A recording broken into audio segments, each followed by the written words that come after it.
L'entretien de dimanche aujourd'hui s'intéresse à la formation politique, au rôle des acteurs pour qu'à jamais nos rendez-vous électoraux ne soient plus un enfer psychologique, une occasion pour empirer donc les cas des tensionnaires. Comment donc se projeter avec assurance sur un futur politique gai avec des béquilles nécessaires pour ne plus trembler? Nous allons en discuter donc avec notre invité, une figure partagée, vous le verrez, entre l'engagement et les exigences universitaires, figure aussi politique de par son parcours. Nous avons avec nous Roger Gbenyovi. Bonjour, bienvenue. Bonjour, cher ami. Nous aurons donc à partager avec vous 90 minutes, nous projeter vers cette formation nécessaire peut-être pour changer la nature et l'ambiance électorale. Merci à chacun et à tous. Merci de nous recevoir chez vous. Roger Gbenyovi, vous le savez bien, depuis un bon moment, le processus électoral est un fait accompli pratiquement. On ne peut plus se dérober. Comment est-ce que vous appréhendez tout ça? Comment est-ce que vous pensez que les choses peuvent bien se passer? Quand vous dites appréhender, ça fait allusion à appréhension, c'est la peur, ou bien comprendre. Je préfère comprendre. Comment je comprends tout ça? Vous avez dit tout à l'heure comment on en est arrivé là. Mais c'est très simple. Nous avions le même chiffre que le chef de l'État, à savoir 250 partis politiques à la veille de chaque élection législative ou présidentielle. 200 partis en temps normal, 250, j'allais dire en temps extraordinaire. Mais nous n'en étions jamais sûrs parce que c'est quand même c'est extraordinaire ça. Bon, maintenant que nous le savons de source absolument sûre, parce que lui, il a l'oreille du ministère de l'Intérieur. De l'Intérieur, bien évidemment. Eh bien, tout le mal vient de là. Et le mal date bientôt de 30 ans. Nous sommes 77 communes, c'est bien ça. 250 partis. Nous avons 62 langues, en comptant rigoureusement toutes les langues, même celles qui s'interpénètrent. 62 langues, 250 partis. Nous avons 83 sièges de députés. Je ne dis pas 250 candidats, mais je dis 250 partis, etc., etc. Je ne sais pas le nombre de villages que nous avons. C'est-à-dire que vous prenez chaque commune a plus de 2 partis. Chaque 77 communes a plus de 2 partis. Mais comment pouvons-nous nous en sortir comme ça? Il fallait s'en sortir. Et c'est Pascal qui dit, Blaise Pascal, qui dit que pour croire en Dieu, il faut commencer par se mettre à genoux. Déjà d'abord. Oui, c'est curieux. Il ne faut pas croire en Dieu et ensuite se mettre à genoux. Non, pour croire en Dieu, il faut commencer par se mettre à genoux. La formule est belle, quoique un peu paradoxale. Mais c'est ça qu'il faut faire. Il n'y a pas de formation comme ça, théorique. Il n'y a de formation que dans l'action. Et je pense que nous sommes maintenant dans l'action pour nous former politiquement. Parce que c'était du désordre. Et 30 ans de désordre, c'est 30 ans de trop.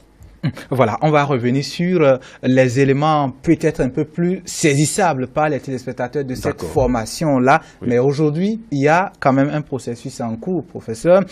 2 partis, notamment engagés dans ce processus-là. Comment faire en sorte à ne pas perdre les ingrédients des fêtes électorales telles que nous les avons toujours connues?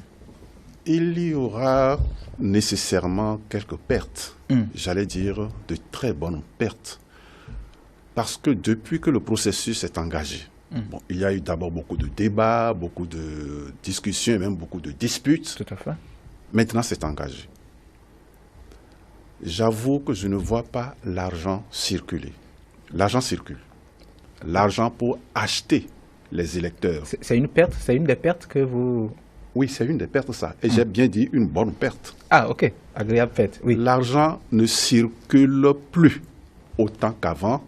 Et s'il se met maintenant à circuler, bon, 2 semaines de circulation de cet argent-là, c'est déjà beaucoup moins que de l'argent qui va circuler, distribué en désordre. En quoi qu'il ne circule pas cet argent-là, professeur? Et une bonne perte pour vous reprendre. Mais oui, parce que les électeurs ne sont pas à acheter. La preuve, moi, je voudrais bien. J'ai toujours voulu qu'à l'occasion des élections présidentielles surtout, mais on vienne me proposer de l'argent, beaucoup d'argent. Vous n'avez jamais eu... Non, j'ai souhaité au fond de mon cœur, oui. Mais ça commence à partir du milliard pour la négociation. Oui. Mais personne n'est venu. Et donc, la population que ces politiciens, ces soi-disant politiciens achètent, mais c'est la population qui n'est pas formée. On sait que si on va vers un Benyonville, mais il risque de se jeter sur vous, de vous déchirer. Mais vous me prenez pour qui? Moi, j'irai voter, je n'ai pas besoin de votre argent pour voter. J'ai besoin de votre argent peut-être pour autre chose, mais pour aller voter, je n'ai pas besoin de votre argent. Bon, donc, ils savent très bien vers qui ils vont. Et donc, cet argent qui ne va pas circuler en grande quantité, c'est déjà une bonne chose. Donc, la fête sera gâtée de ce point de vue-là. Mais si c'est de ce point de vue que la fête est gâtée, mais puisse la fête continuer à être gâtée jusqu'à ce qu'il n'y ait plus un seul sou de donner à quelqu'un pour qu'il aille voter. Que le candidat ou que les candidats aient besoin de bâches, qu'ils aient besoin de micros, qu'ils aient besoin de ceci et de cela, c'est normal. Ils vont sortir l'argent pour le faire. Et c'est peut-être un peu pour ça que le Code a prévu, je crois maintenant, qu'il donne beaucoup d'argent, parce que le gouvernement lui-même, l'État, qui n'est pas une entreprise marchande, doit sortir de l'argent pour organiser les élections, etc. C'est en ce sens que je dis, la fête de ce point de vue qui était mauvaise risque de ne plus avoir lieu ou d'avoir lieu, disons, en moins, et c'est une bonne chose. Alors, est-ce que l'argent ne circule pas, que nous ayons cette bonne perte-là, favorise autre élément intéressant, le débat politique? Est-ce que l'argent dans sa circulation gâchait notamment le débat politique? L'argent dans sa circulation, non, ne gâchait rien du tout puisqu'on était installé dans la corruption.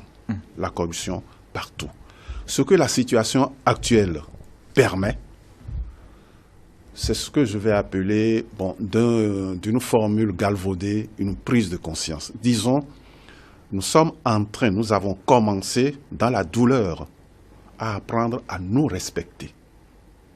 D'abord, à respecter les textes. C'est par là qu'il faut commencer à respecter les textes. Parce que les textes, et ce n'est pas de notre faute, nous sommes dans une situation d'analphabétisme accru. Nous n'avons aucune idée de ce que c'est qu'un texte. Un texte, c'est plus solide que le granit. C'est grâce au texte, c'est grâce à la Constitution et au texte voté par le Parlement que, je crois, Chirac d'abord, Mitterrand ensuite en France, ont pu gouverner la France à un moment où le Parlement était dans un camp opposé au leur. Et donc ce n'était plus le président, comme le prévoit la Constitution, qui a désigné le Premier ministre. Oui, c'est le président qui l'a désigné, mais il a désigné le Premier ministre qu'on lui a imposé. La France ne s'est pas effondrée. C'est grâce au texte qu'un président des États-Unis, c'est arrivé à Barack Obama, c'est arrivé à Bill Clinton, peut gouverner les États-Unis en ayant les deux chambres contre lui. Oui. L'ami, pour ainsi l'appeler, l'ami Trump avait les deux chambres pour lui. Maintenant, il n'a plus les deux chambres pour lui. Il en a perdu une. Donc, il faut qu'il fasse très attention. Mais le président des États-Unis a toujours le droit de veto. C'est lui seul qui a le droit de veto. En France, mais pour passer outre à la volonté du Parlement, pour que le président quand même puisse gouverner, ils ont ce qu'ils appellent le 49-3. Au Bénin, nous avons l'article 68, mais parce que nous l'avons dévié de sa substance. Non, de sa substance et de sa direction. L'article 68 a été utilisé pour la première fois par le président Soglo parce qu'à un moment donné, lui ne payait pas les parlementaires pour voter les lois, ou il ne payait pas assez. L'argent ne circulait pas. L'argent ne circulait pas au Parlement, entre le Parlement et l'exécutif. Alors, il a dû prendre l'article 68. Et depuis lors, lorsqu'un président, c'est arrivé au président Boniaï quelquefois, a des difficultés à faire passer sa loi de finances, il fait appel à l'article 68 de la Constitution parce qu'il s'est produit ce qu'on appelle jurisprudence. Bon, puisque ça a été fait une fois, on peut continuer de le faire. Sinon, cet article est un article, ma foi, qu'en 30 ans d'existence ou du renouveau démocratique, on n'aurait pas dû utiliser une seule fois parce que le pays jamais n'a été en danger. ben, c'est nos intérêts qui étaient en danger. Alors quand nos intérêts sont en danger, nous considérons que le pays est en danger. Ce n'est pas vrai. Voilà, l'ordonnance donc et l'article 68. Là, nous allons encore parler de l'argent qui ne circule pas dans cette campagne-là. Et donc, est-ce que ça va permettre à ces populations de très loin après Ouida de dire aux gens, nous n'avons rien pris, mais nous exigeons telle chose quand vous serez au Parlement? Est-ce qu'en contrepartie, la population aura exigé quelque chose d'autre? Eh bien, la population n'avait rien à exiger. De toute façon, quand on lui avait donné, ce n'était pas grand-chose, hein, 200 francs.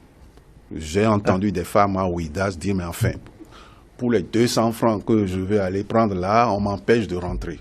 Elle avait un bébé au dos. J'ai dit, ah bon, c'est pour 200 francs que cette malheureuse. Et puis on leur donnait 200 francs, 500 francs, 1000 francs, 2000 francs. 5000 francs, c'est le paradis. Sandwich par endroit. Au sandwich par endroit, canette de ceci ou de cela. Et après, ben, allez vous faire voir. C'était une insulte aux populations. Est-ce que je ne vous ai pas acheté pour aller voter et pour voter pour moi? Maintenant, laissez-moi la paix.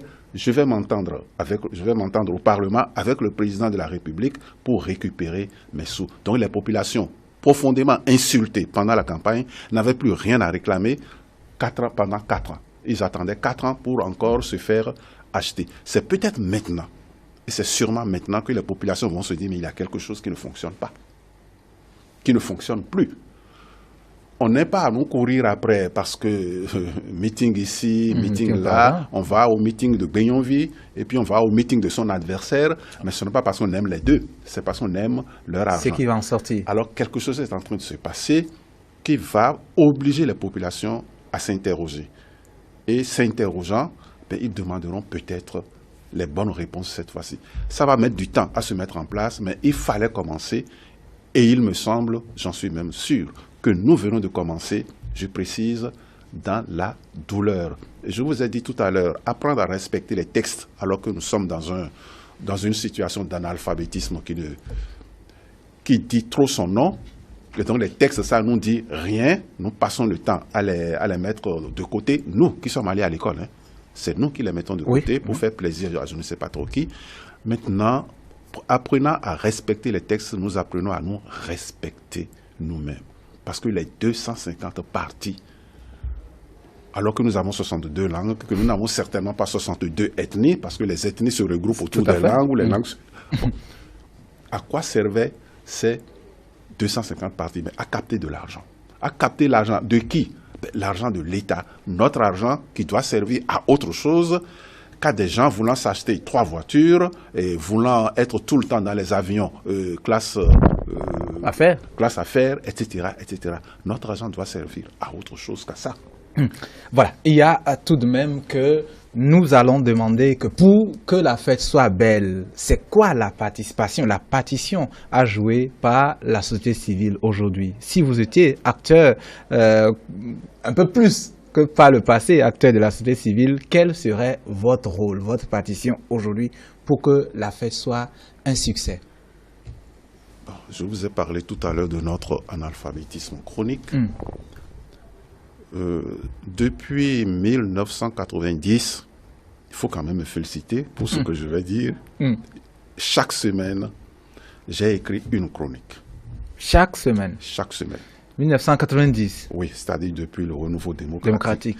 Et il est arrivé des semaines où celui qui m'a mis le pied à l'étrier, il faut que je dise son nom pour lui rendre hommage, c'est M. Vincent Folly, est allé me supplier, professeur, il me faut encore une chronique sur ce sujet-là. Mais je t'ai déjà donné une chronique. C'est-à-dire, il en veut deux, parfois par semaine. Par semaine. Bon, d'accord. C'est ma participation, si vous voulez. Mais je sais très bien que ça ne va pas très loin, ça ne porte pas loin. À cause des limites linguistiques. Et puis, même les gens qui parlent français me disent, mais professeur, on ne vous comprend pas. Je dis, non, soyez sérieux. J'emploie des mots français de tous les jours, on dit, non, on ne vous comprend pas. Bon. Le style... Je suis de l'ancienne école. Ce n'est pas de ma faute. Hein. Oui. Bon. Et donc, on connaît les décalages. Oui, il y a un grand décalage. Donc, voilà ce que je peux personnellement faire. Je vous avoue que sur place à Ouida, depuis que je me suis retiré à Ouida sur les terres de mon enfance et de ma première éducation et de ma première formation, ben avec les gens de Ouida, je ne fais pas que boire de la bière fraîche, même si on me voit plus souvent boire de la bière fraîche avec eux, que enfermé quelque part pour parler des choses de la commune. Nous parlons des choses de la commune de temps en temps. Et Ouidah n'est pas une ville facile. Voilà ce que je fais à mon niveau. Et chacun peut faire ça à son niveau. Chacun. Et chaque membre, non pas de la société civile, mais chaque membre de la société tout court. Maintenant, pour parler de la société civile organisée, bien puisque c'est elle qu'on appelle société civile, nous avons été pris au piège en 2006. En 2006? Oui, par le président Boni Yayi, qui nous a promis monts et merveilles, comme tous les candidats. Quand vous dites vous, c'est la population ou la société civile? C'est la société civile. D'accord. Il nous a promis monts et merveilles, nous y avons cru et nous nous sommes un peu ramollis. Non seulement nous nous sommes ramollis, disons les noms, notre Jeanne d'Arc, c'est ainsi que je l'appelais, Rekia Madougou, est passée ministre et est passée en politique. Après moi, car moi aussi, je suis passé en politique, au ministre, mais sans passer en politique. C'est la différence entre Rekia Madougou et moi. Et il ne restait donc sur le terrain que le cher Alclair Martin Assoba et le FUNAC et son président. Je préfère parler de ces gens-là et non pas des organisations qu'ils représentaient, parce que l'organisation que vous représentez n'est rien si vous n'avez pas une forte personnalité. Et je parlais des gens, y compris moi-même, qui avaient une certaine personnalité qui était à être désagréable. Nous avons été donc piégés. Nous avons été piégés. Et donc, nous ne nous sommes pas retrouvés jusqu'à ces derniers temps. C'est-à-dire, quand je regarde, bon, Alclair est toujours là. Comment il s'appelle ? Fragilisé. Oui, et Jean-Baptiste Elias aussi est fragilisé. La deuxième chose, et cette fois-ci, c'est une bonne chose, qui nous a fragilisés, nous faisions tous, dans la lutte, ce n'est pas une belle expression, nous luttions tous contre la corruption, mais qui était partout. Qui était partout. Votre adversaire ou votre cible était plus forte. Aujourd'hui, quelqu'un vient en qui j'avoue, nous n'avons pas d'abord cru, parce que vous prenez quelqu'un comme moi, mais ça fait des dizaines d'années que j'entends des promesses, mais qui ne sont pas réalisées. On dit ça pour venir au pouvoir, même dans les autres pays, c'est ça. Et qui vient et qui dit à Hollande, pardon, qui dit à Macron par 2 fois, je revois l'image, c'était le désordre. Ce désordre m'a profité. Mais maintenant que je suis là, je vais réparer. Je vais réparer. La première fois, j'ai tiqué, je dis, mais ce langage n'est pas politiquement correct. La deuxième fois, au cours de la même conférence sur le perron de l'Élysée, conférence en direct avec les journalistes, le jeune Macron s'est retourné et l'a regardé. Lui, il était étonné aussi. Comment il est bizarre, ce monsieur. Oui, mais il est bizarre, il dit des choses qu'on ne dit pas. Et non seulement il les a dites, ces choses, mais il est en train de les faire, parce que la criette, il fallait y penser. Et donc, nous qui luttions contre la corruption avec notre verbe, avec notre plume, maintenant, il y a des gens, des magistrats, qui luttent contre la corruption avec les textes et qui sont capables de jeter en prison des gens que nous dénoncions tout doucement pour qu'on ne nous intente pas des procès en diffamation. Eux, ils sont capables, à base des textes, de jeter des gens en prison. Certains ont tellement peur que dès qu'ils entendent dire qu'on risque de leur demander compte de leur gouvernance quand ils étaient à tel et à tel endroit, ils s'en vont à Lomé prendre un avion et sortir du pays. Mais c'est une honte. On te demande de venir rendre compte. Partout où moi je suis passé, et comme je bavardais beaucoup, on est allé fouiller à mon insu. Et parfois, devant moi, tu bavardes, tu es un Béninois, non? Tu ne peux pas dire non à l'argent. Ils ont bien vu que partout où je suis passé, j'ai plutôt laissé un peu de mon argent que j'en ai. Certains Béninois disent non à l'argent. Oui, ils ne sont pas nombreux, hélas. Et il faudrait qu'ils soient plus nombreux. Parce que les Béninois qui ne disent pas non à l'argent sont précisément ceux qui ont un bon salaire et qui ont parfois une voiture de fonction ou de service, qui ne payent pas leur essence parce qu'ils ont des bons d'essence. Ce ne sont pas nos paysans, ce ne sont pas nos pêcheurs, ce ne sont pas eux qui disent non et qui ne disent pas non à l'argent. C'est nous. Et nos pêcheurs ont plus de dignité, plus d'honneur que nous, très souvent. Ils disent non, mais cet argent ne m'appartient pas, je ne peux pas le prendre. Ou ils disent à leurs enfants, attention, cet argent-là, est-ce que c'est à toi? Mais non, pas de problème. Nous avons notre salaire, nous avons les avantages, et en plus, il faut que nous fassions payer l'exécutif quand nous sommes parlementaires pour voter des lois, alors qu'il y a un texte qui dit que le député a pour fonction essentiellement de légiférer et de contrôler l'action du gouvernement. Il n'a pas dit, le texte n'a pas dit contre de l'argent, puisqu'il y a un autre article qui précise que chaque parlementaire reçoit des indemnités prévues par les textes. Mais non, ça ne nous suffit pas. C'est 10 millions, hein, parce que c'est curieux ce pays. Donnez-moi 2 secondes. 2 secondes. En 2004, votre douanier, j'allais dire votre collègue, c'est votre collègue, mais c'est votre douanier, François Aoudo, a publié un livre proprement scandaleux, intitulé « Le mal transhumant ». Je ne me rappelle pas le sous-titre. Et sur plus de 200 pages, il argumente, il documente, il a fait du journalisme d'investigation avec des noms. Son préfacier, qui n'est pas béninois, a écrit noir sur blanc qu'il félicite François Aoudo d'avoir mis la main sur, je cite, l'immoralité politique dans son pays. Le livre est publié. Je ne sais pas comment je l'ai, j'ai beaucoup de livres, et je l'ai retrouvé ces jours-ci. Eh bien, François Aoudo n'a jamais comparu devant une juridiction. Personne ne s'est plaint. Personne ne s'est plaint, mais parce que ce qu'il a dit, c'était la vérité. C'est implacable avec les éléments à l'appui. C'est pourquoi je dis que son livre était scandaleux. Mais plus scandaleux encore, nous sommes en 2016, nous étions en 2016, mais ce cri que nous avons tous entendu, tout le monde a reçu de l'argent, moi aussi. Mais c'est quand même un pays bizarre. Est-ce que vous imaginez un député français se lever au sein du Parlement et dire, mais vous savez, Macron nous a payé. Hein, visage découvert. Il n'y a plus de France ce jour-là, parce que ce jour-là même va commencer la deuxième révolution, le deuxième en 1789. Ah bon? Macron fait ça et vous recevez de l'argent, il n'y a plus de France. Il va y avoir une autre France. Non, ici, François Aoudo écrit avec des noms, des chiffres, 100 c'est 10 millions, quelqu'un a refusé 11 millions. Bon, on crie. Tout le monde a reçu de l'argent, moi aussi. C'est tout juste si nous n'applaudissons pas. Parce que nous voulons tous recevoir de l'argent.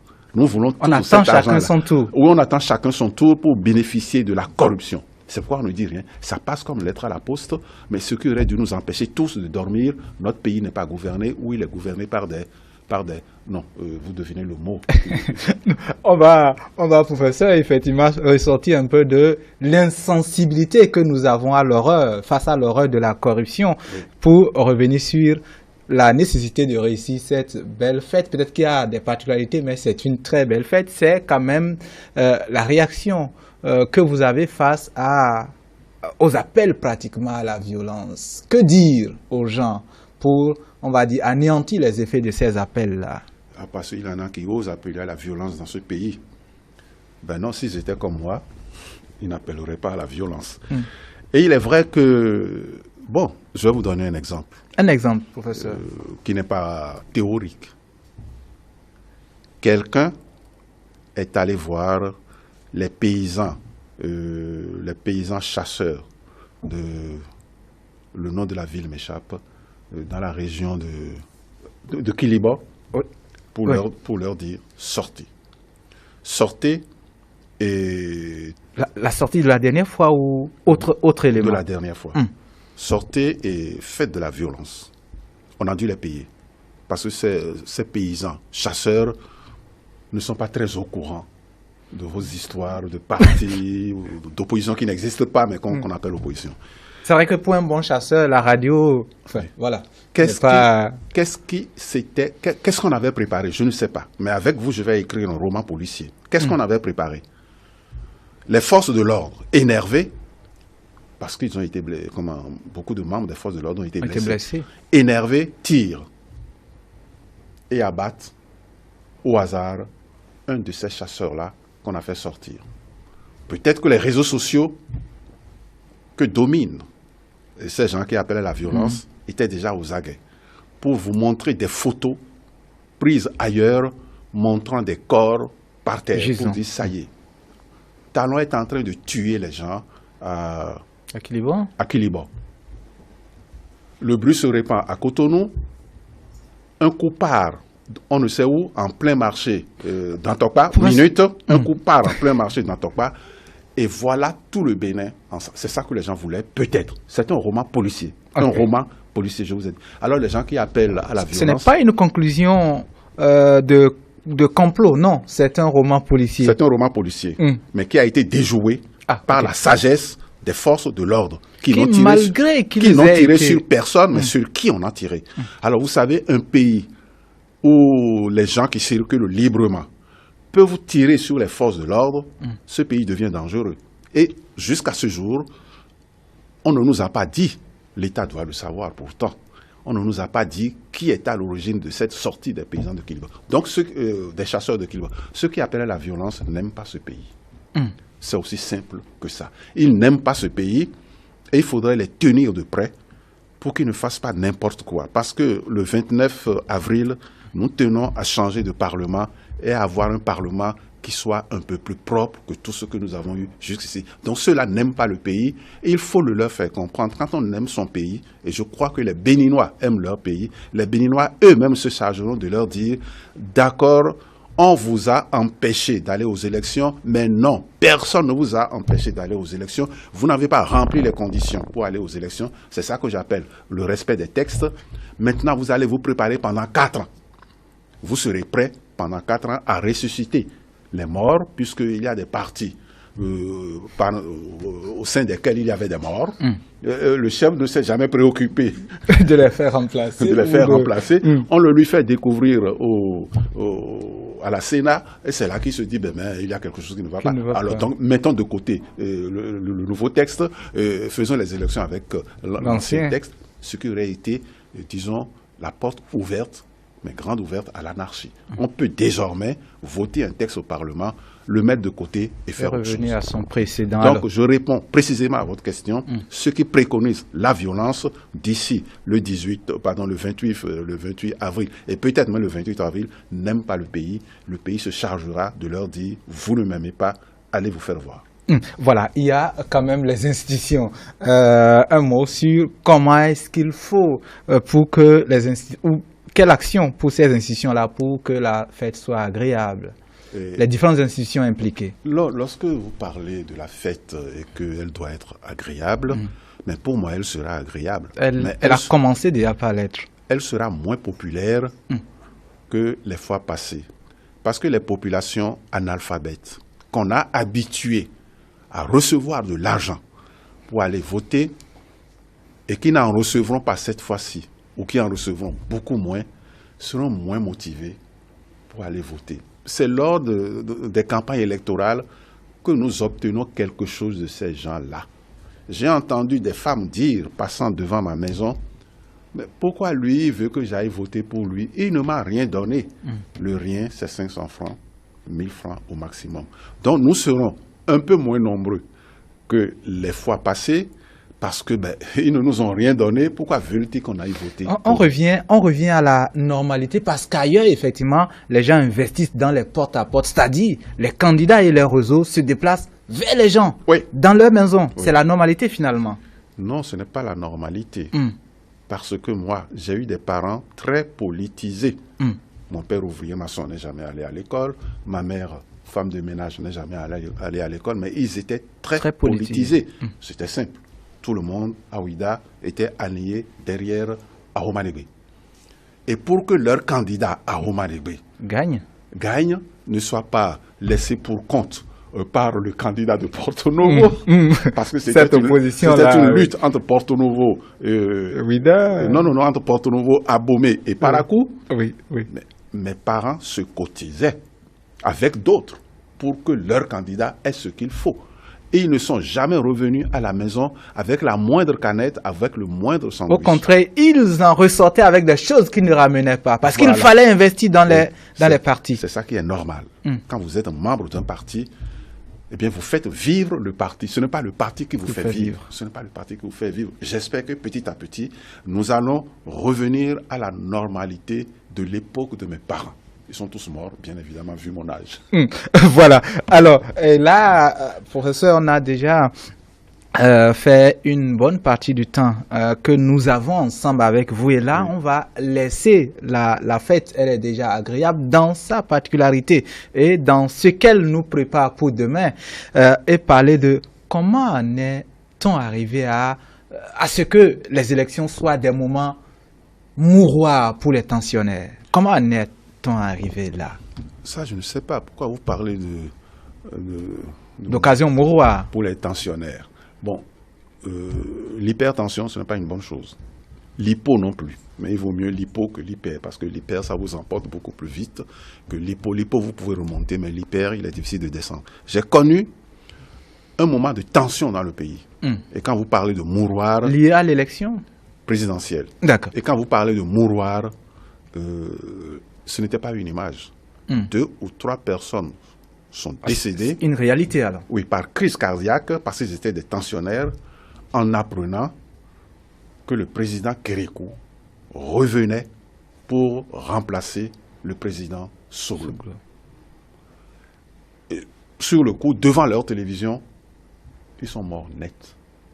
Il y a eu des moments de tension, on ne l'a pas dit. La crise des, comment ça s'appelle, ICC Service. Vous savez combien de personnes sont mortes dans cette affaire? On n'a pas de statistiques. Mais lorsque on vous a fait croire que ça y est, l'argent que tu veux avoir, que tout Béninois veut avoir, mais tu vas l'avoir maintenant, en veux-tu, en voilà. C'est ça qu'on leur a fait croire. C'est ça qu'on a essayé de me faire croire. J'ai dit, cher ami, tu es sérieux? Tu as travaillé à la banque. Hein? Vous avez été démarché pour ça? Oui, et c'était mon meilleur ami. Il m'écoute peut-être. Quand je vais chez lui, je dis, mais écoute, qu'est-ce que vous avez mangé aujourd'hui? Moi, je veux manger, même si je n'ai pas faim. Mais il est mon ami à ce point. Et il me chambre. Il me dit, mais Roger, tu es au courant? Je venais de quitter le gouvernement. Je n'avais rien appris. Je dis, ce n'est pas sérieux. 50%. Et même 100%. Et au bout d'1 mois, au bout de 3 mois. Non, moi, je n'y crois pas. Parce que j'ai quelques comptes d'épargne. Mais si c'était si facile que ça, au lieu de nous faire 0, je ne sais pas combien pour ça par an, il peut aller au moins à 10% quand même. Ou 5%. Ou 5%. Est-ce que tu as quelque chose à boire là? C'est ainsi que j'ai réglé le problème avant d'apprendre 3 mois plus tard que mon ami ne racontait pas des blagues. Et tout le pays était là-dedans. Il y en a qui ont pris l'argent dont ils étaient gardiens et qui sont allés mettre ça là-dedans. Et à l'idée de devoir rembourser parce qu'ils n'ont rien dit à personne, ils ne se sont pas donné la mort. La mort est venue les prendre. Donc ça c'est des moments de tension. Il y a eu des moments de tension à la veille de certaines élections présidentielles. Maintenant, c'est fini. Le pays n'est plus divisé entre le Nord et le Sud. Le pays commence à être le pays et on regarde à celui-là qui nous dit qu'il va être notre candidat. Bon, quant aux élections législatives, puisqu'il avait 250 partis, tout le monde en avait pour son compte.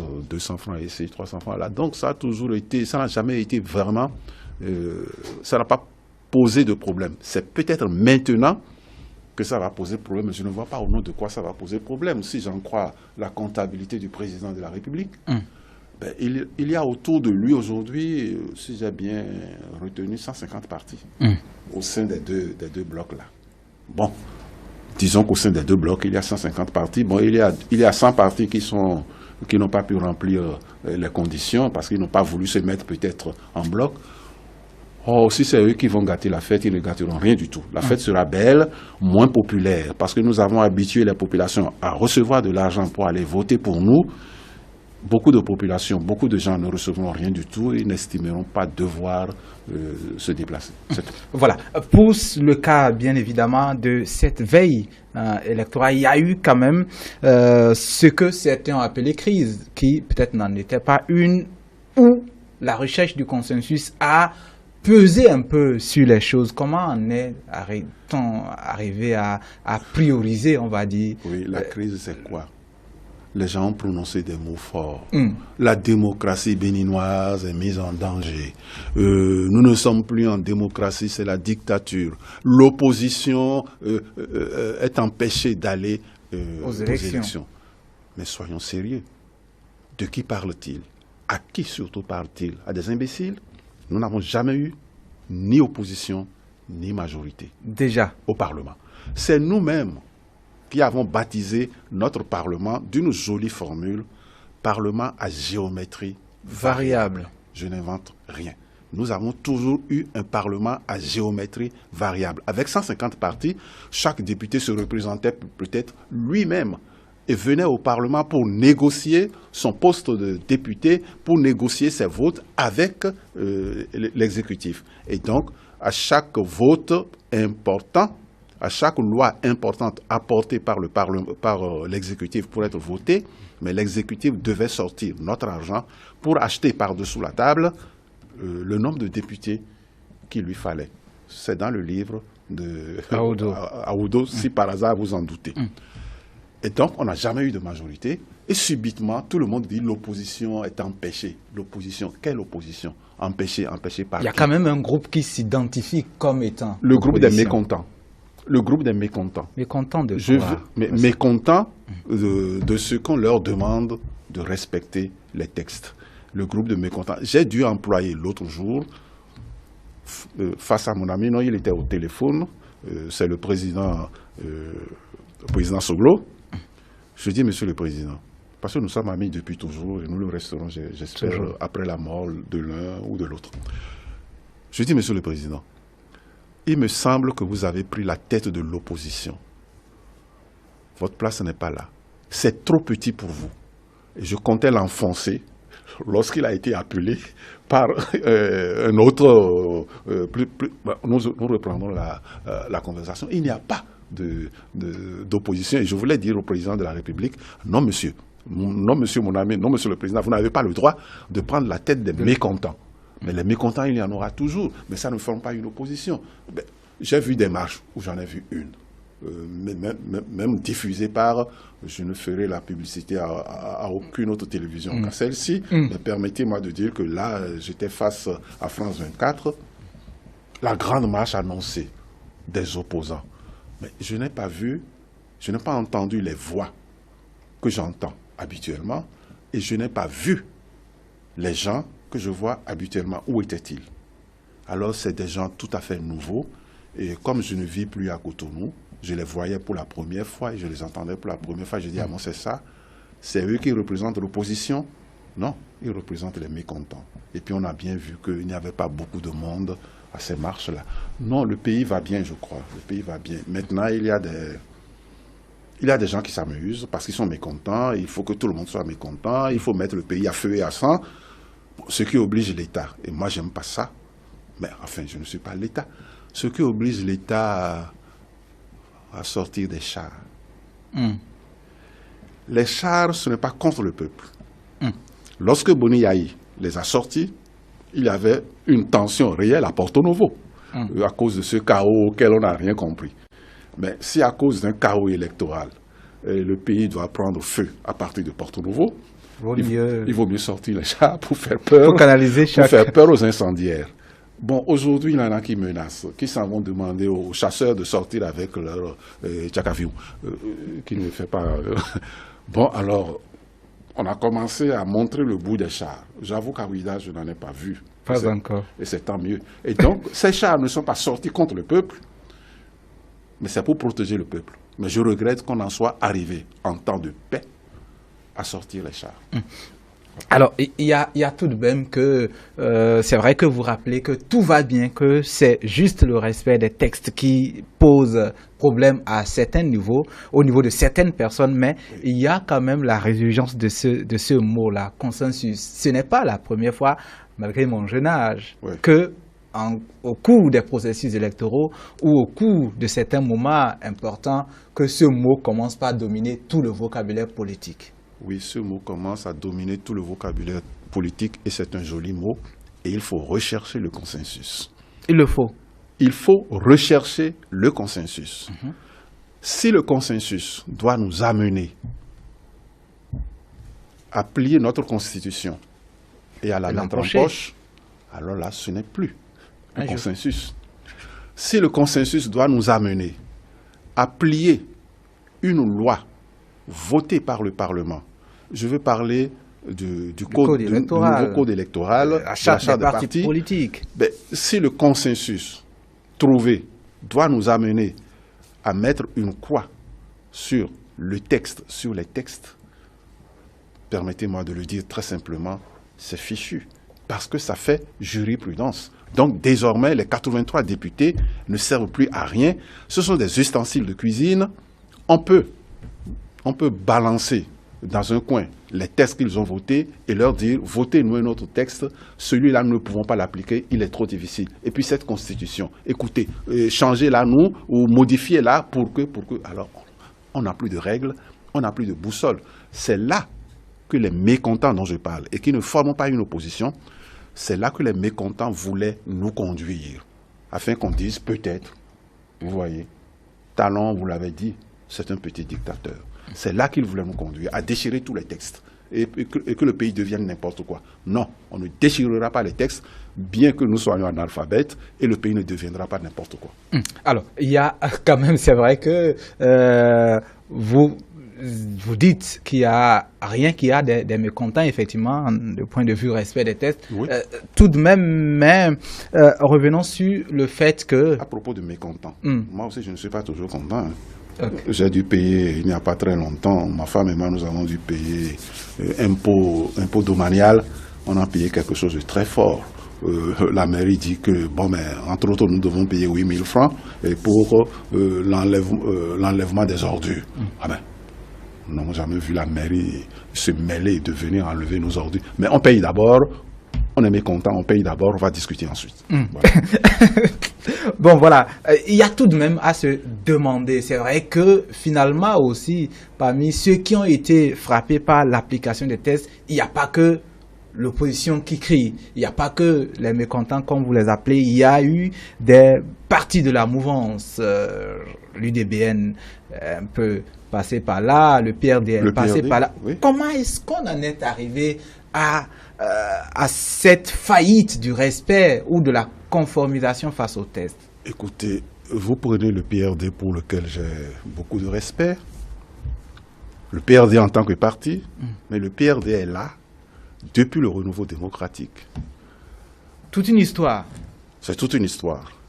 Est-ce que mon ami, il est mon ami, il a de très beaux tableaux que je lui envie. Le président de l'Assemblée nationale. Je me ferai voleur pour aller lui en piquer quelques-uns. Est-ce qu'il s'est donné la peine de passer une semaine au bureau, en vacances, pour étudier la situation des membres de son parti?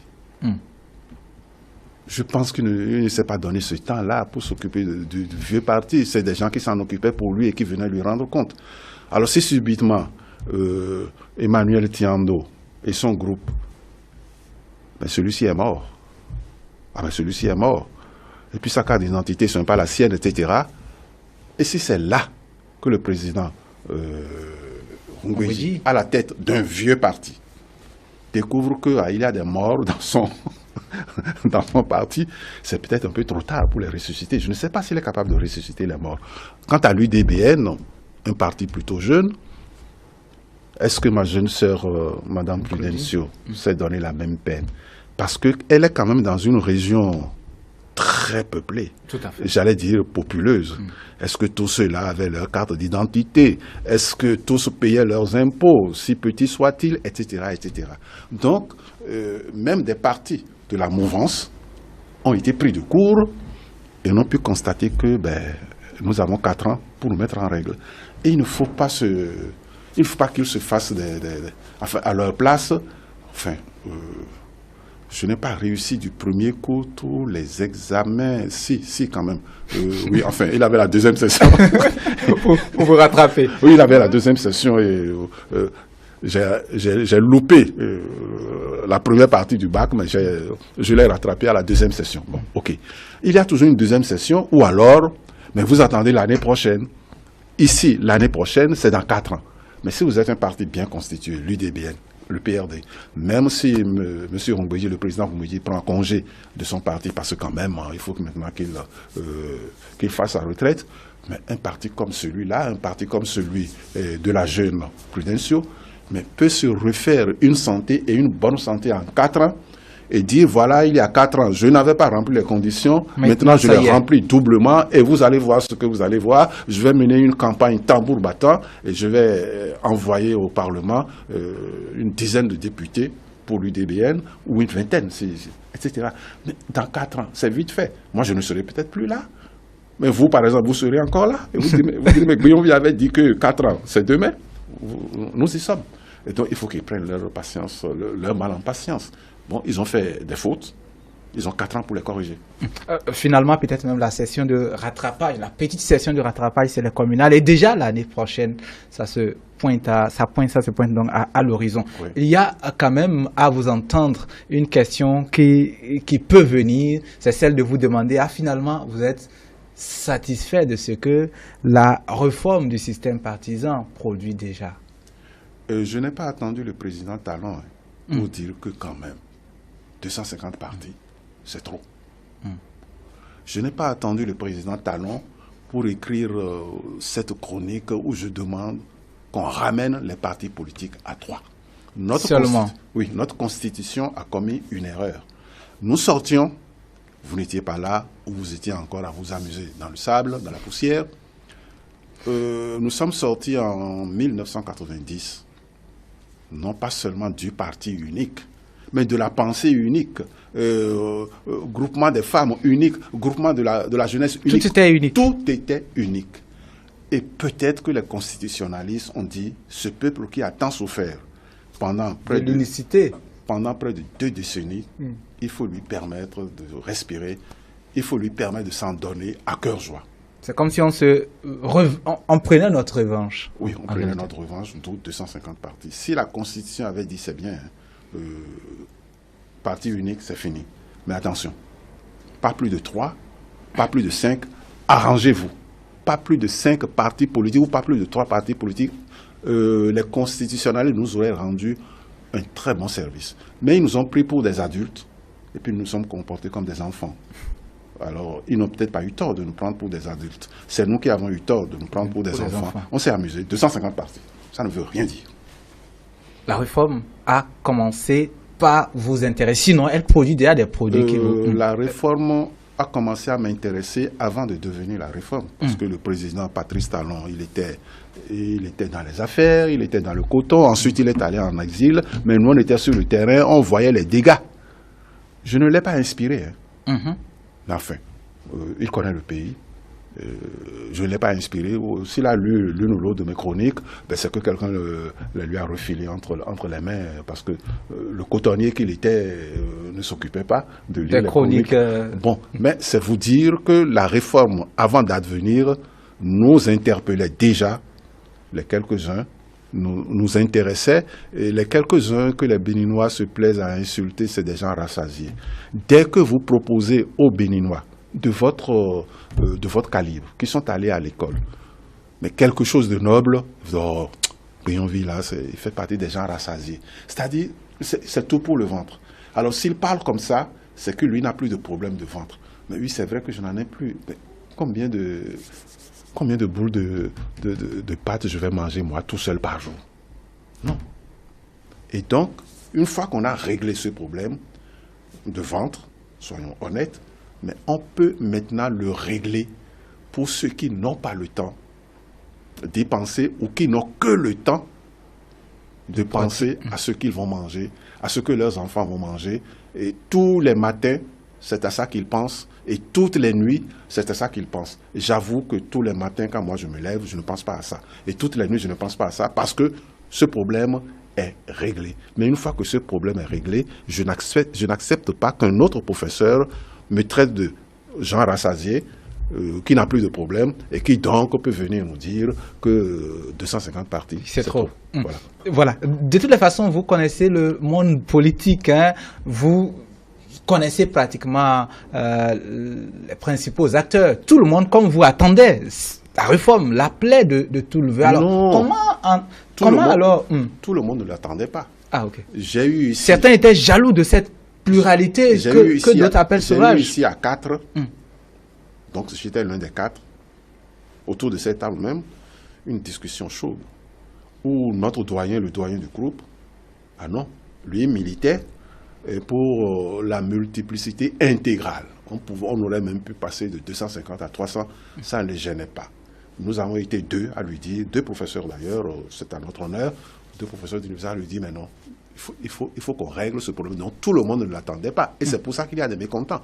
Parce que dans le pays, je ne sais même pas, il y aurait un travail à faire. Vous n'êtes pas candidat à un doctorat, il faudrait prendre les sigles des 250 partis, mais pour voir quel effort d'imagination nous devons faire pour que mon sigle à moi, le sigle de mon parti, ne ressemble pas, ne soit pas la copie conforme okay, d'un autre sigle existant. Déjà, ce problème. Et même les logos déjà. Et même les logos. Eh bien, qu'est-ce que j'allais vous dire? Et donc tout le monde ne l'attendait pas. Il y a ce travail à faire. Ce que je voulais dire surtout, c'est que nous aimons tous, dans ce pays, être président de quelque chose. Monsieur le Président Gbenyonvi. Oui, alors il est président de quoi? On ne sait pas trop bien, mais tout le monde l'appelle Monsieur le Président. D'où les ONG, leur multiplication. Bon, les églises, c'est différent, mais Monsieur le Pasteur, ça fait bien aussi. Il est pasteur de quelle église?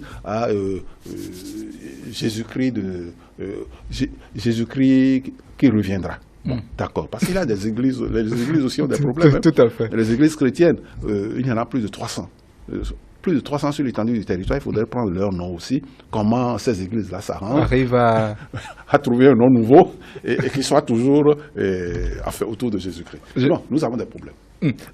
Voilà, de toute façon, des problèmes au niveau politique donc qui ont commencé par être, on va dire, gérés par l'application des tests. Finalement, oui, le processus est en cours. On attend que le futur soit plus simple à gérer quand la réforme partisane aura déjà fini de faire ses effets. Oui, que le futur soit plus simple à gérer, non seulement à gérer, mais que nous puissions prendre finalement la voie du développement. Parce qu'à l'extérieur, nous vendions notre démocratie comme un modèle. Non, mais ce n'est pas un modèle. Pas du tout. Ou si c'est un modèle surtout à ne pas suivre. Lorsque les gens nous l'enviaient. Disent nous l'envier. Oui, je vais vous le dire. Pourquoi les gens nous enviaient? Parce que nous sommes de sales hypocrites. Je m'excuse auprès de tous les Béninois. Nous arrivons, et pour nous, au Bénin, c'est presque un miracle pour d'autres pays, nous arrivons à faire des élections présidentielles et législatives sans qu'il y ait une goutte de sang. Le Béninois est fort en cela. Ce n'est pas de l'hypocrisie, ça? Non, non, ce n'est pas de l'hypocrisie. D'accord. On se dispute. On s'énerve dans les buvettes. Toi, tu ne vaux rien parce que tu n'es pas avec mon candidat. Mais ça s'arrête là. Et pendant les campagnes électorales, que ce soit législatives ou présidentielles, j'ai vu de mon balcon à Cotonou, quand j'habitais à Cotonou, j'ai vu deux groupes se croiser, deux groupes de candidats adverses se croiser, et se sourire, et se faire la main. Nous sommes tous en campagne. Mais c'est bien. Alors c'est ça que j'appelle une certaine hypocrisie, parce qu'en dessous, il y a beaucoup d'argent qui a corrompu cette démocratie que nous sommes arrivés à vendre à l'extérieur comme une démocratie modèle. C'est là que se situe l'hypocrisie. C'est là que se situe l'hypocrisie, arriver à vendre la pourriture, mais comme étant de l'or. Il faut le faire, et les Béninois sont forts en cela. On a su en réalité envelopper à l'intérieur les dégâts ou même l'aspect pourri de la démocratie pour vendre une image très belle. Une image très belle. Elle est fausse, l'image qui est vendue. Elle est fausse parce que justement, nous ne nous développons pas. Le sang ne coule pas, d'accord, et moi je ne veux pas que le sang coule. Je viens de vous dire que les Béninois, les prétendus Béninois qui préconisent la violence, n'aiment pas le pays. Il ne faut pas que le sang coule. Non seulement le sang ne doit pas couler, mais le développement doit suivre. Excusez-moi, tous ceux-là qui parlent, tous les mécontents dont je parle, ils ont comme moi leurs enfants à l'extérieur du pays. Moi, nos deux enfants sont en Allemagne. C'est nous qui les avons envoyés là-bas. Mais tous les jours, nous avons peur pour eux. Parce que ce sont des métis, les miens. Et ils sont noirs. Et personne ne veut de nous en Europe. Il faut se battre. Nous aurions préféré que nos enfants restent ici. Si notre démocratie assouvait tant nos attentes, ils auraient pu rester ici. Oui. Et si ceux dont je parle en termes de mécontents et non en termes d'opposition, parce que je cherche en vain leur leader, je ne le vois pas, et c'est pourquoi j'interdis à mon ami Soglo de prendre la tête des mécontents, ils ont leurs enfants en France, en France à l'extérieur. Mais pourquoi notre démocratie, qui est si belle, que nous vendons à l'extérieur, n'a pas pu faire en sorte que le développement nous permette de garder nos enfants chez nous lorsque nous ne pouvons pas les envoyer et que nous ne soyons pas obligés de les envoyer à l'extérieur? Ceux qui gardent leurs enfants ici, c'est la majorité, mais ce sont les plus pauvres. Ceux à qui on donne 200 francs, 500 francs, tous les 4 ans ou tous les 5 ans, et à qui on dit « venez voter pour moi, tu vois, je t'ai donné de l'argent », on les insulte. On les insulte et nous n'avons... Enfin, moi, je n'ai pas ce droit-là. Vous savez quoi? Toutes mes études secondaires, je ne parle pas des études primaires, mes études primaires et secondaires, et une partie de mes études supérieures, je suis un ancien grand séminariste, mais je les ai faites à Ouidah. Et l'essentiel de ma formation et de mon éducation s'est faite à Ouidah, à l'école catholique, au petit séminaire Jeanne d'Arc et au grand séminaire Saint-Gall. Ça aurait pu être pour les études secondaires au lycée Béhanzin, au lycée Tofa Ier, je ne suis pas femme, dans n'importe quel lycée, au collège Père-au-Pied. Nous avions tous à l'époque une très belle formation sur place. Aujourd'hui, mes collègues et moi, qui ont été formés ici et bien formés, sont obligés, pour que leurs enfants soient formés, parce que nous voulons le meilleur pour nos enfants, et même que ce soit encore meilleur que le meilleur que nous avons eu, nous voulons le meilleur pour nos enfants. Nous ne pouvons plus trouver ce meilleur sur place. Nous sommes obligés de nous saigner aux 4 veines pour les envoyer à l'extérieur à prix d'or. C'est lié ce qui se fait en politique et cet aspect que vous... Mais absolument, mon cher ami, la politique, au sens profond du terme, c'est s'occuper de la cité. Police, et puis c'est s'occuper de la cité. Et s'occuper de la cité, c'est faire en sorte que les citoyens, justement, puissent vivre heureux dans la cité. Nous ne devrions envoyer nos enfants à l'extérieur que pour les études qu'ils ne peuvent pas faire ici, qui sont peut-être des études pointues. Mais si nos enfants rêvent... Et même là encore, c'était en préparant que ça ne soit... Si nos enfants rêvent d'aller un jour dans la Lune, on lui dit, pourquoi tu viens aller dans la Lune? Ça nous concerne vraiment ça ici au Bénin. Ah oui, papa, maman, moi je veux... Notre enfant veut aller dans la Lune. Donc il ne veut pas être un simple pilote. On va être obligé, pour qu'il ne nous crève pas ici, entre les mains, mais de lui trouver une école aux États-Unis, en France ou en Allemagne, pour qu'il apprenne le pilotage raffiné qui va lui permettre un jour d'être astronaute. Les enfants ont le droit de rêver. C'est faire en sorte que la cité dans laquelle nous sommes, au Togo, au Bénin, au Burkina Faso, c'est faire en sorte que la cité permette aux citoyens de rêver et de réaliser leurs rêves. C'est ça la politique. Bon, ce n'est pas ça au Bénin, hélas. Justement, on va faire le lien entre ce qui s'opère là comme réforme et cette attente de résolution ou ces nombreuses réponses que les populations attendent, que ce soit au niveau scolaire, que ce soit au niveau sécuritaire, au niveau infrastructurel et autres. Comment est-ce que ce qui se met en place va donner des réponses, de nombreuses réponses demain? Non, ce qui se met en place n'a pas toutes les réponses. Il n'aura pas toutes les réponses. C'est un maillon de la chaîne. C'est un début, un bon début. Il faut commencer. Il faut l'amplifier. Il faut commencer quelque part. Oui. Le président Talon, en arrivant, a voulu réviser la Constitution. Nous avons dit, mais tu te prends pour qui? On a interdit ça à qui déjà? Au président Kérékou déjà. On l'a interdit au président Bouniaï. On va te permettre, toi.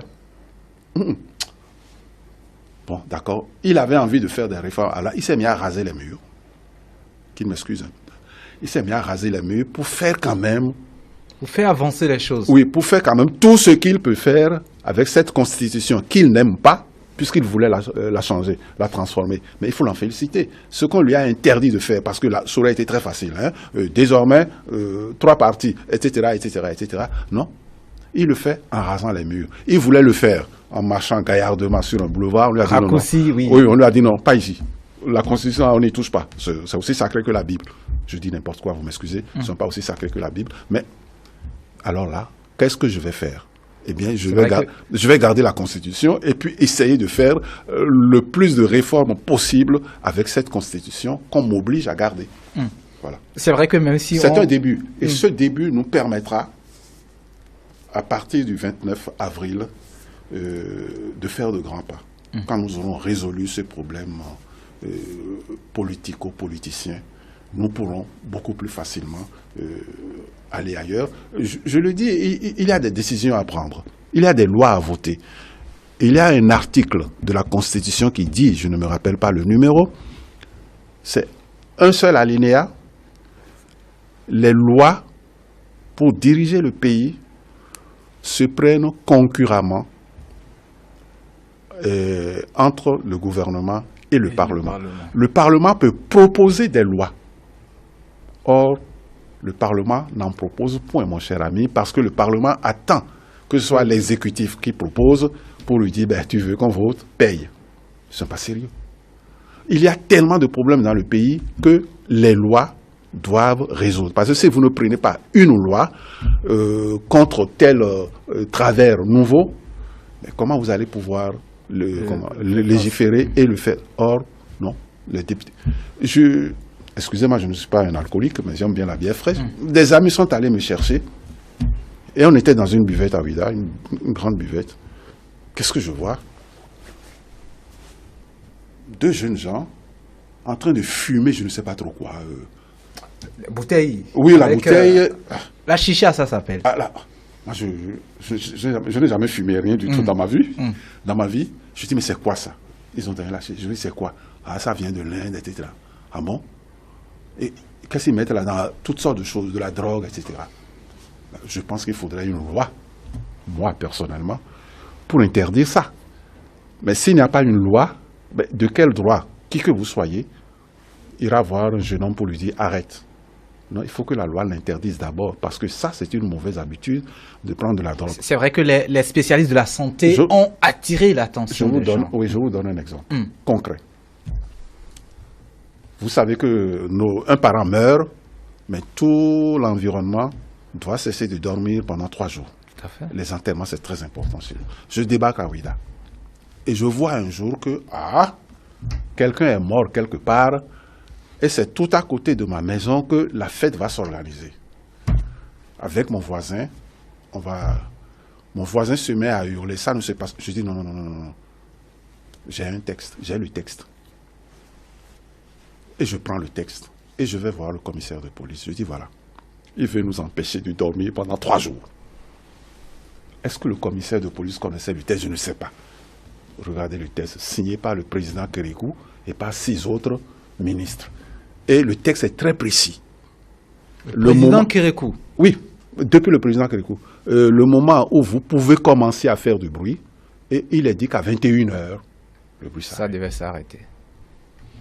J'espère que le commissaire de police connaissait le texte. Pourquoi j'ai tenu? Pourquoi on ne dise pas que Beyonville, il a été ministre et il vient imposer ici sa loi? Non, je n'ai pas de loi à imposer. C'est l'État qui impose sa loi. Eh bien, les gens ont été tellement respectueux de ce texte que c'est seulement le dimanche, à midi, j'ai bien retenu, qui se sont mis à faire de la musique douce que j'avais plaisir moi-même à écouter. Donc le Béninois est capable de discipline. Il a suffi que je sorte le texte pour dire non, vous n'allez pas faire ça. Monsieur le commissaire de police, je ne me suis pas fait, comment on dit, je ne me suis pas fait justicier. Le ministre justicier. Non, parce que c'est l'État qui est le justicier. Je suis allé voir le représentant de l'État, voilà ce qu'il veut faire. Moi, je veux dormir. Et le texte me permet de dormir, et c'est ça. Et donc, si les parlementaires ne prennent pas de ces lois-là pour interdire ce que vous appelez la chicha, c'est ça? La chicha, oui. J'espère que vous n'en fumez pas. Vous hésitez. Vous hésitez. Je crois que c'est pas l'occasion d'un tournage que moi-même j'ai pu. Que deviendra notre jeunesse si on ne l'éduque pas? Que deviendra notre jeunesse si on ne l'éduque pas? Moi, aujourd'hui, on n'a pas besoin de me dire, mais monsieur Beyonville, vous droguez. Ah non, vous n'avez pas le droit de vous droguer. Mais non, je le sais. Même si je suis encore d'une santé robuste, mais la drogue va me détruire. Mais le jeune ne sait pas que la drogue va le détruire. Et il est heureux, et il pavoise, il panache au milieu des jeunes filles en fumant sa chicha. Mais non, il se détruit. Ce n'est pas bon pour notre pays que la jeunesse se détruise. Il faut des lois pour ça. C'est un exemple. Hein. Je ne Entre autres, bien évidemment. Je ne dis pas qu'il faille dès demain ou dès le 29 avril prendre une loi pour interdire la chicha. Non. Mais c'est un exemple que je donne. Si je vois mon enfant jouer à ça, ah non, je l'appellerai, je lui parlerai. Voilà, il y a, qu'on va maintenant après l'exemple de la chicha qu'on n'encourage bien évidemment pas aux gens à aller goûter. Les spécialistes sont formels, ça détruit. Alors, la formation politique, comment faire en sorte que la société soit apte à une meilleure pratique politique? Comment donc préparer les jeunes à être la relève peut-être meilleure que ce qu'on a jusqu'ici eu comme acteur politique? Comment opérer cette transformation politique, professeur Gbenyovi? Oui, j'aime bien votre question parce qu'elle est dramatique. Elle est dramatique en ce sens que nous arrivons socialement parlant à un tournant dont les gens ne s'aperçoivent pas, mais dont moi je m'aperçois parce que je fais partie. Une révolution sociale? Non, vous allez devoir faire une révolution sociale. Pourquoi? Parce que de 1960 à 2020, bientôt, ça fait 30 ans de renouveau démocratique et ça fera 60 ans, je crois, d'indépendance. Oui. Je fais partie, je ne vais pas dire hélas, je fais partie de ceux qui ont bénéficié d'une situation facile. Tout le monde pouvait aller à l'école. Tout le monde pouvait manger à sa faim. Bon, voilà, etc., etc. Moi, j'ai toujours mangé à ma faim. Mes parents m'ont mis dans l'école qu'ils ont choisi de me mettre, etc. Ouvriers maçons, ils avaient la possibilité de choisir une école pour leur enfant. Aujourd'hui, nous sommes 11 millions et tout a changé. Et puis, les gens de ma catégorie, les gens de ma génération ont disparu ou vont disparaître. Je me demande si je ne suis pas l'un des derniers de cette échelle-là. Alors, vous n'allez même plus avoir de faux modèles. Je dis bien faux modèles. Et je me comprends dans ce faux modèle. Nous avons été, pour la plupart, prenez tous les gens que vous admirez. Nous n'allons pas les citer ici, mais je suis prêt à me citer, puisque je suis là. Et nous avons été de fidèles fonctionnaires, pour ne pas dire de fidèles serviteurs. Nous n'avons rien inventé. Ce n'est pas de notre faute. Lorsque, sachant seulement lire et écrire, vous avez 10 portes devant vous qui sont toutes ouvertes. Et on vous supplie, entre ici. Nous te voulons pour travailler avec nous. Mais vous finissez par trouver sur les 10 portes une qui vous convient. Vous allez vous asseoir là-dedans comme instituteur, comme infirmier, et comme commis d'administration et vous faites une belle, je dis bien une belle carrière. Si vous avez une licence de lettres, mon Dieu, c'est le paradis, il n'y en avait pas beaucoup en 1960.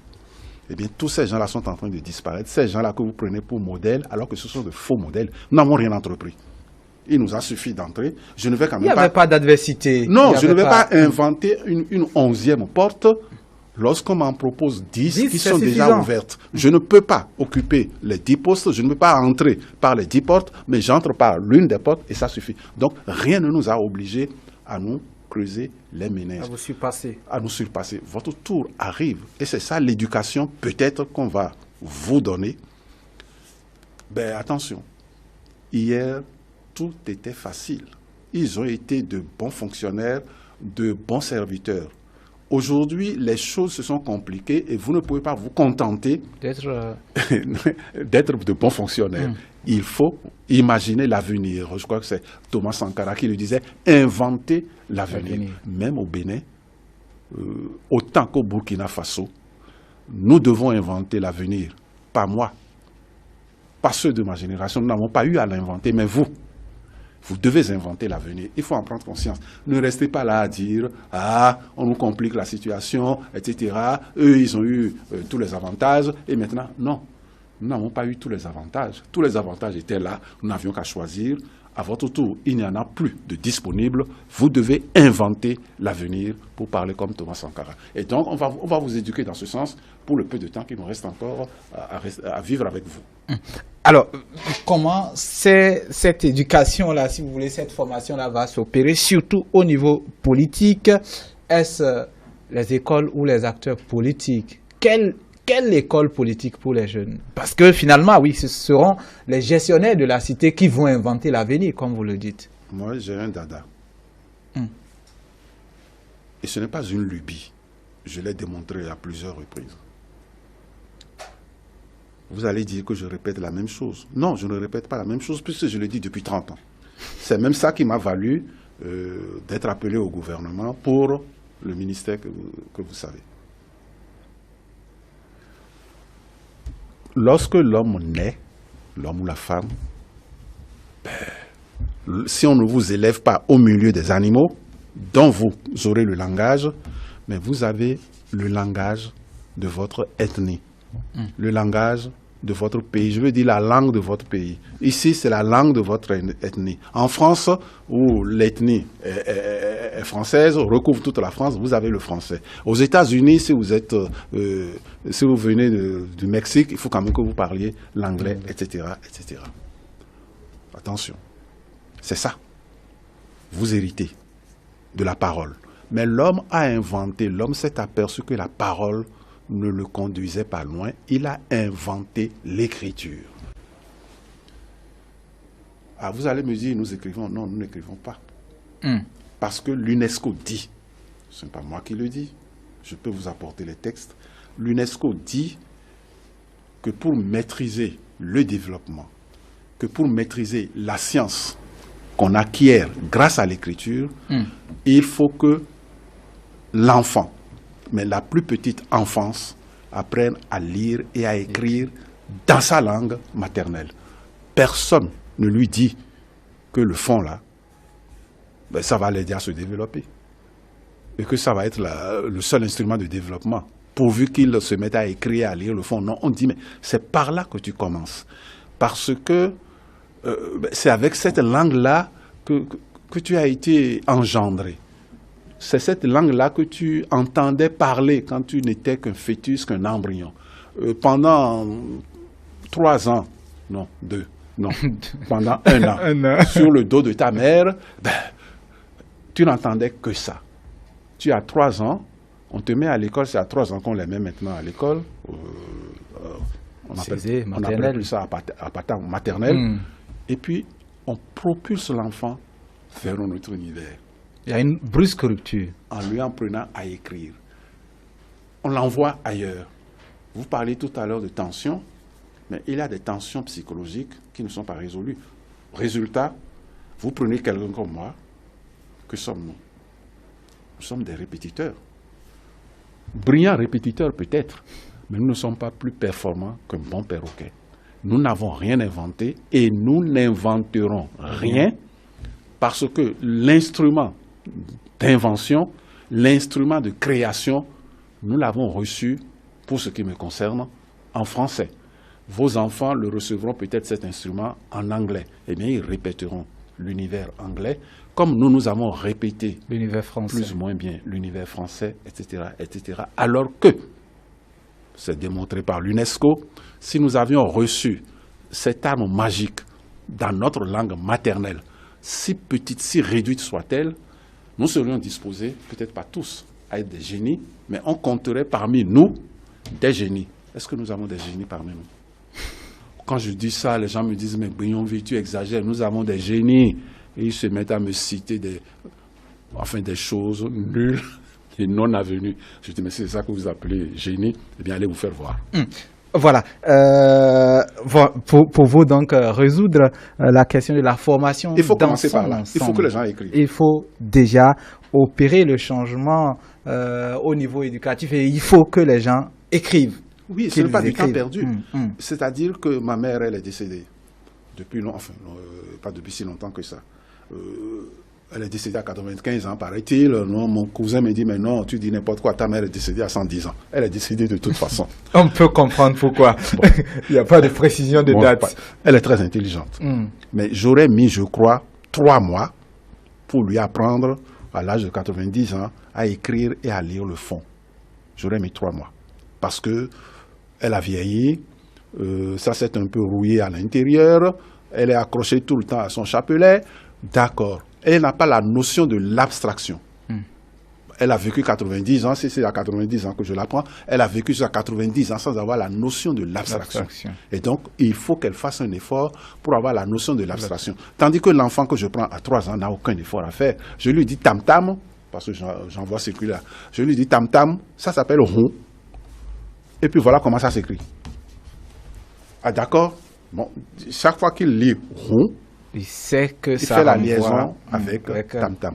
Et c'est ça le début de la science. Parce qu'il n'y a aucun rapport entre ce que nous appelons en linguistique, entre le signifié tam-tam et le signifiant. Quel rapport y a-t-il entre H, U, N et aucun? Aucun. Mais dès que vous arrivez à ce rapport-là dans votre tête, vous êtes parti pour la science. Et c'est dans votre langue maternelle que vous avez maîtrisé en 3 mois. En 3 mois, si vous avez 3 ans, en 3 mois, vous avez maîtrisé l'écriture de votre langue maternelle. Et puis, on va rabâcher ça pendant toute une année. Et puis ensuite, vous êtes parti pour la gloire. Mais je dis bien pour la gloire du développement, la gloire de l'invention, la gloire de la créativité. La créativité aussi, même en politique. L'invention, alors là, de l'avenir. Venons-en dans la pratique, au rôle dans cette projection futuriste plus belle en politique au Bénin, au rôle donc de la société civile comparé à ce que vous connaissez aujourd'hui où on a comme une fin de neutralité. Oui, c'est vrai, vous avez raison, le mot est juste. La société civile est devenue quelque chose de neutre. Oui, parce que, Boni Yahi nous a un peu emberlificoté, et puis lui qui arrive avec sa criette, mais c'est nous qui faisions ça, président. Maintenant, tu fais faire ça par la criette, et avec beaucoup d'efficacité, nous sommes un peu sans objet. J'écoute votre question.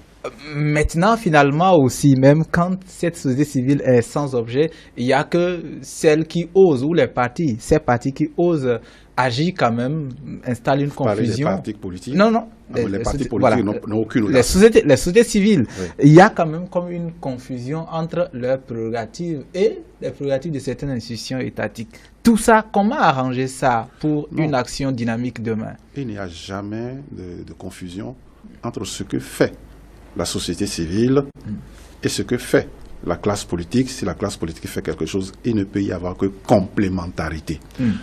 Quel est le rôle de la société civile? Et j'espère qu'elle renaîtra de ses cendres grâce à des gens responsables qui parlent haut et fort. Qui ne sont pas de faux modèles, pour vous reprendre. Et qui tapent sur la table.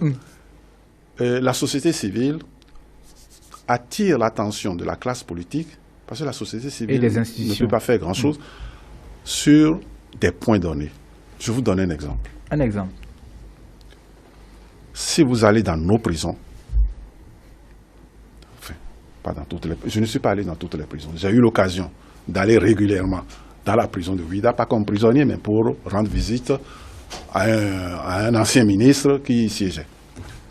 Mais c'est là que j'ai découvert la misère de nos prisons. Et j'avoue que si j'étais ministre, si j'avais été ministre de la Justice, cette situation m'aurait échappé complètement. La misère que vivent nos prisonniers. Et cette misère semble acceptée par la population.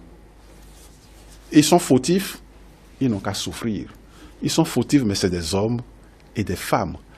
Et parce que c'est des hommes, en ressortir plus... parce que c'est des hommes et des femmes, mais les droits de l'homme, les droits humains, comme on dit maintenant, s'appliquent à eux, même au sein de leur prison. Mais c'est à la société civile, par exemple, d'attirer l'attention de la classe politique, exécutive et législative sur cette situation. Est-ce que vous savez que dans nos prisons, les droits de l'homme ne sont pas respectés?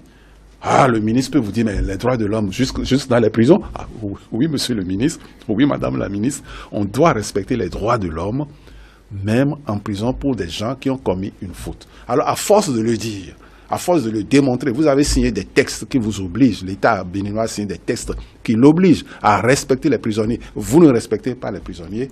Ah, bon, ces gens-là nous emmerdent. Le mot n'est pas beau. Ces gens-là nous embêtent. Mais ils ont raison. Qu'est-ce qu'il faudra faire pour qu'ils pensent à autre chose? Le Parlement peut voter une loi. Le gouvernement peut faire voter une loi pour que dans les prisons, désormais, il y ait, je ne sais pas, une vigie qui veille à ce que les droits de l'homme soient respectés dans les prisons. C'est un exemple. Un de exemple. Complémentarité. Bon, vous gardez les gens en prison, c'est normal, ils ont commis des fautes, mais continuez à les respecter, vous, l'État. OK. Une complémentarité qui oblige donc la société civile à interpeller, rappeler, insister dans le rappel, quitte à ce que les institutions et l'État n'agissent. C'est une mission de veille. L'État croit avoir fait tout son devoir et dort. Alors que dans les prisons, les droits des Béninois prisonniers ne sont pas respectés. Alors la société civile attire son attention là-dessus, etc. etc. Il a mis l'exemple. Et c'est pourquoi je vous disais, mais le Parlement n'a pas le droit de faire ce qu'il fait. Excusez-moi, nous avons eu des parlements criminels. Les problèmes sont là, et c'est l'argent qui les intéresse. Or, vous êtes payé pour le travail que vous faites. C'est normal ça. Vous rigolez, ce n'est pas bon. On n'en rigole pas. Il y a de quoi ne pas en rigoler. Et là, on a quand même pu ces derniers temps, et d'ailleurs, comme les temps un peu plus anciens, relever certains éléments de langage dans le discours de certains acteurs de la société civile, facilité à parler de dictature, à parler de manque de démocratie, des éléments de langage parfois qui peut-être choquent, mais posent un problème. Est-ce qu'il n'y a pas une certaine formation à ce niveau ou une certaine réorientation de langage à ce niveau? Vous savez, parler de dictature... Quand on sait que tout est voté quand même dans ce pays-là, tout est opérationnel, les institutions sont fonctionnelles. C'est la liberté de parole. Et je crois que dans notre pays, la liberté de parole est respectée. Je ne suis pas un habitué des réseaux sociaux. Ils sont arrivés au moment où moi je suis en train de vieillir. Mais quand j'entends ce qui se dit sur les réseaux sociaux, je dis mais quelle liberté! Ils en sont même rendus, les réseaux sociaux, à inventer des informations données pour vraies. Je crois que les gens, même les plus preneurs, commencent à s'apercevoir de la chose. La liberté est respectée. Mais je peux traiter mon gouvernement de dictatorial. Je n'irai pas en prison pour ça. Mais attention, si traitant le gouvernement de dictatorial, je m'en vais saisir un fusil, mais pour tirer sur ses représentants, par exemple, là, on doit me jeter en prison.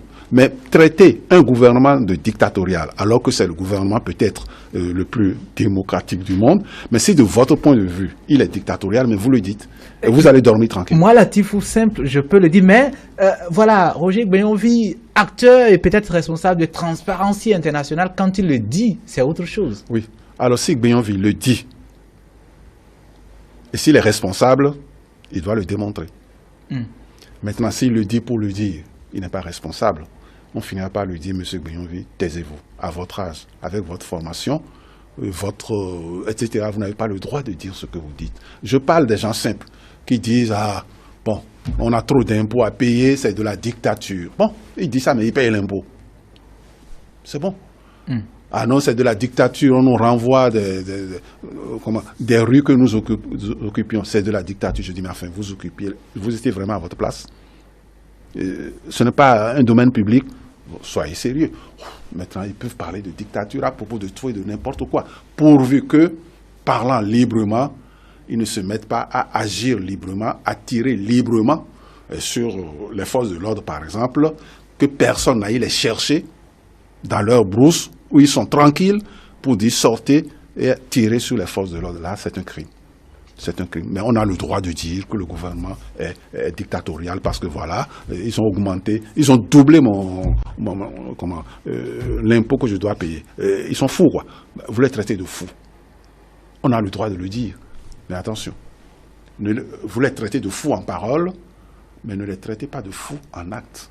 N'allez pas les saisir pour dire vous irez à Djako désormais. Toi, le président de la République, ah non, je viens te chercher, tu iras à Djako, parce que tu es fou avec ce que tu fais là. Tu doubles et puis tu nous chasses. Non, non, non. On a le droit de parler, Mais attention, le droit de parler n'est pas le droit d'injurier non plus. Dans notre Constitution, on n'y fait pas assez attention. Le mot respect est partout. Mais partout. Il faudrait faire un travail pour noter le nombre de fois que le mot respect intervient. Et le mot injure intervient 2 fois. C'est important. Le Parlement peut se rendre coupable d'injure à magistrature vis-à-vis de l'exécutif. Ah non. L'exécutif va devoir payer. L'exécutif peut se rendre coupable de parjure vis-à-vis du Parlement. Donc ça signifie que l'exécutif doit respecter le Parlement doit respecter l'exécutif. S'il en est ainsi des 2 têtes qui nous gouvernent, des 2 premières têtes qui nous gouvernent... Qu'en sera-t-il de... Le citoyen, s'il s'appelle Benyonvi, ne peut pas dire que le régime actuel est dictatorial. Il peut être mécontent, parce que je vais tout vous dire. Passer de 30 000 francs pour mon l'impôt impôt domanial à 85 000, je dis, mais non, ils sont fous, quoi. Mais là, ce n'est même pas lui. C'est le système. C'est mon conseil. C'est mon conseil communal. Maintenant, si tu ne veux pas te créer des histoires, toi, Benyonvi, à Ouida, on va dire que Benyonvi ne paye pas ses impôts, va payer. Et ensuite, tu iras les voir. Mais reconnaissez que passer de 30 000 à 85 000... C'est dur quand même. C'est dur, c'est dur. Alors, on se dit, mais ils sont fous. Ah bah non, ils sont fous. Oui, c'est des dictateurs. Moi, une fois que je l'ai dit, ce n'est pas bien grave. Pourquoi tu es fâché avec Benyonvi? Mais non, il me faut passer de 30 000 à 85 000. Maintenant, si je vais à la télévision, je dis, mais vous savez, Patrice Talon est un dictateur. Ah non, là, c'est autre chose. Je dois le démontrer. Et une fois que j'ai dit ça, il faut que je crée un parti digne de ce nom pour remplacer la dictature de Talon par la démocratie de Benyonvi. Et donc, c'est en cela qu'il faut être respectueux des autres et respectueux de soi-même. Les Zem, je les aime bien, mais si un Zem dit « Oh, c'est de la dictature, votre affaire là », emmène-moi où je vais, c'est ce que je te demande. Mais moi, je n'ai pas le droit de parler comme lui. Mais j'ai le droit d'être mécontent, qu'on me fait passer sans mon avis, parce que si on avait demandé mon avis, ça aurait été non. Vous avez me fait passer de 30 000 à 85 000. Ah non, vous n'avez pas le droit. On n'a pas demandé mon avis. On allait chercher le consensus autour de ça. Oui, je reçois la fiche d'impôt et je lis 85 000. Ma femme et moi, on s'énerve. Enfin, chaque fois aussi, lorsque nous recevons les factures d'eau et d'électricité, on dit ah, on a quand même dépensé tant que ça, mais il faut aller payer. Sinon, ils vont venir vous couper l'eau et l'électricité. C'est aussi ça. Il faut qu'on se respecte. Donc, Benyonvi ou un autre, comment il s'appelle, Jean-Baptiste Elias, nous n'avons pas le droit de dire n'importe quoi parce que nous sommes des leaders d'opinion. Et même ce que nous disons à table entre nous autour d'une bière, nous devons nous surveiller. Parce que si on s'en va dire, Benyonvi a dit que le gouvernement, attaquons nos gouvernements, que le gouvernement est dictatorial. Même Benyonvi a dit ça. Oh, bon, ça devient sérieux. Oui, ça devient sérieux. On prenait une bière. Oh, j'ai dit, mais vraiment ça là, on dirait que c'est de la dictature, mais parce qu'ils m'ont fait passer de 30 000 francs à 85 000. C'est sous Talon que c'est arrivé. On dirait que c'est de la dictature. Le bonhomme, on prend le mot qui s'applique à mon conseil communal et dit que Benyonvi a dit que Talon est un dictateur. Voilà. Les choses sont très vite. J'ai fait de la linguistique. Vous alliez 5 personnes. 5 personnes. Oui, j'ai fait l'expérience plusieurs fois avec mes étudiants. Vous alliez 5 personnes. Vous dites une phrase à la première. Vous ne répétez pas la phrase. Vous dites une phrase à l'oreille de la première. Vous ne répétez pas la phrase. Avant que la phrase n'arrive à la 5e personne, elle a été complètement déformée. Parce que la première personne qui l'a entendue, le premier étudiant qui l'a entendu, n'a pas très bien compris. Mais la règle, c'est de ne pas répéter la phrase. Il transmet... Tel qu'il a compris. Oui, avec un mot en moins ou un mot changé.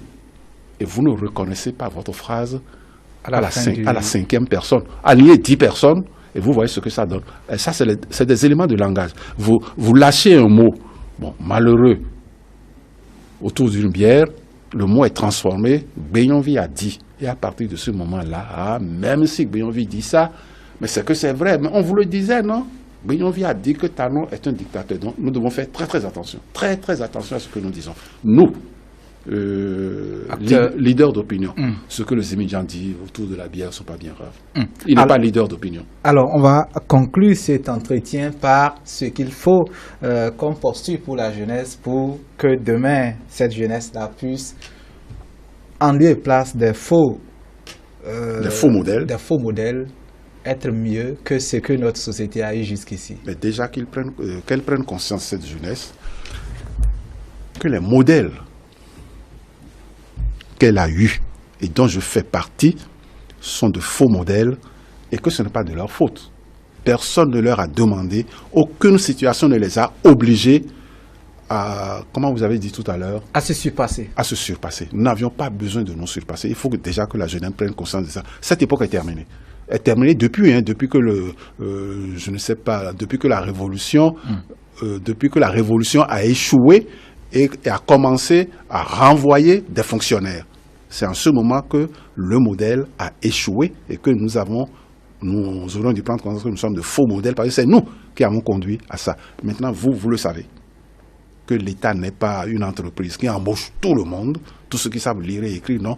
L'État a peut-être le devoir, a certainement le devoir, de mettre à votre disposition des écoles où vous pouvez aller gratuitement ou en payant quelque chose, faire votre formation, faire votre éducation. Mais après, si vous êtes licencié en anglais, si vous avez une licence en anglais, vous pouvez, grâce à votre licence en anglais, devenir peut-être sur les terres de votre père un très bon agriculteur. Et inventer donc l'avenir, inventer l'agriculture, parce que vous n'irez pas faire l'agriculture, vous, avec une licence d'anglais, je dis une licence d'anglais, vous n'allez pas faire l'agriculture avec la roue. Non, vous allez inventer quelque chose d'autre pour que votre agriculture soit performante. Voilà. Les leviers donc qu'il faut actionner pour que la jeunesse puisse mieux inventer l'avenir, puisse remplacer valablement alors avec brio les faux modèles. Quand on dit faux modèles, ce n'est peut-être pas trop exagéré, mais ce n'est pas aussi insulté. Personne ne veut être faux.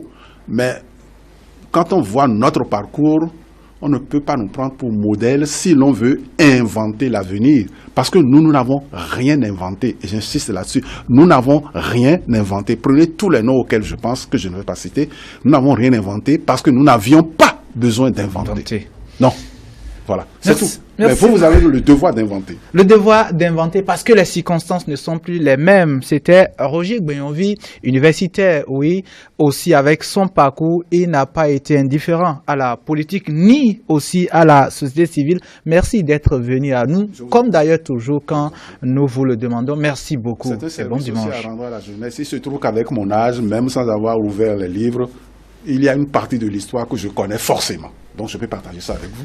Bon dimanche à chacun et à tous.